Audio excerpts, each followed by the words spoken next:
हमारे यहाँ ये बात जो है ना अजीब एक फ़ख्र बनी हुई है कि मैं तो ज़ुबानी सारा कुछ कर लेता हूँ। अब दुनिया बहुत कॉम्प्लिकेटेड हो गई है, कामों में पेचीदगी बहुत हो गई है, काम की स्पीड बहुत हो गई है। हम इतने एवोल्यूशन के थ्रू इतने अभी एडवांस नहीं हुए। एक पिछले 100 साल में जो तेज़ी से, या बल्कि पिछले कोई 40-50 साल से इतनी तेज़ी से तब्दीली आ रही है कि हम जो हमारा जो दिमाग है उसको अभी पूरी तरह से कोप नहीं कर पा रहा है।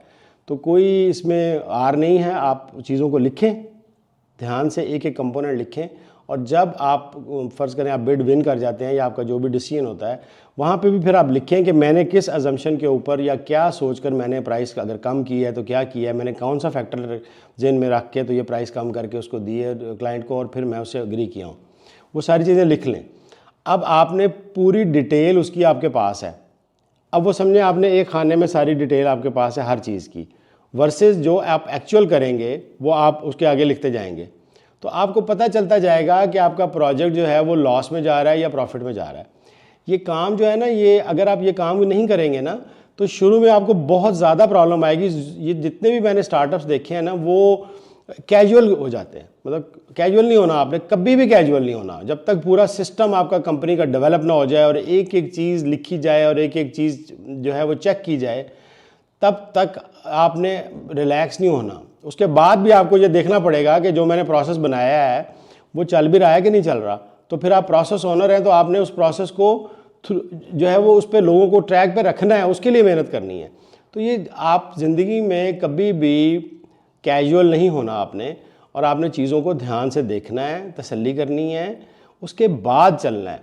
कॉन्ट्रैक्टरशिप के अंदर बहुत अच्छा स्कोप है, इसमें कोई शक नहीं है। हर काम में मेहनत करें तो अच्छा स्कोप बन जाता है। लेकिन कुछ पॉइंट्स जो है ना बड़े की पॉइंट्स हैं। ज़्यादातर लोगों का क्या है कि उनको ये नहीं पता चलता प्रोजेक्ट के दौरान कि हमारे पैर किधर हैं, हम किधर फॉल कर रहे हैं।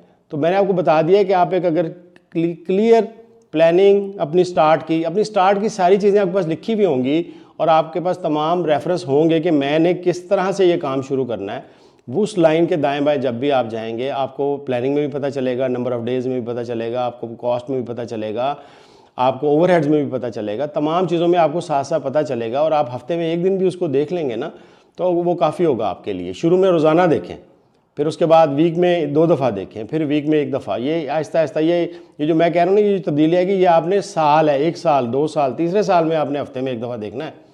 तो ये सारी चीज़ें देखें। आपको लगे शुरू में ये शायद बोरिंग भी लगे कि ये क्या मैं रोज़ खोल के बैठ, कोई ख़ास तब्दीली तो आती नहीं, लेकिन आदत होना ज़रूरी है। अगर आपको एक दफ़ा आदत हो जाएगी ना तो फिर वो आदत आपकी आगे काम आएगी।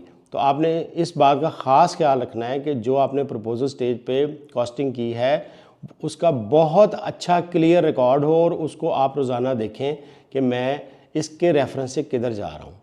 तो इंशाअल्लाह ये जो मैंने आपको बात बताई है ये आपके बहुत काम आएगी।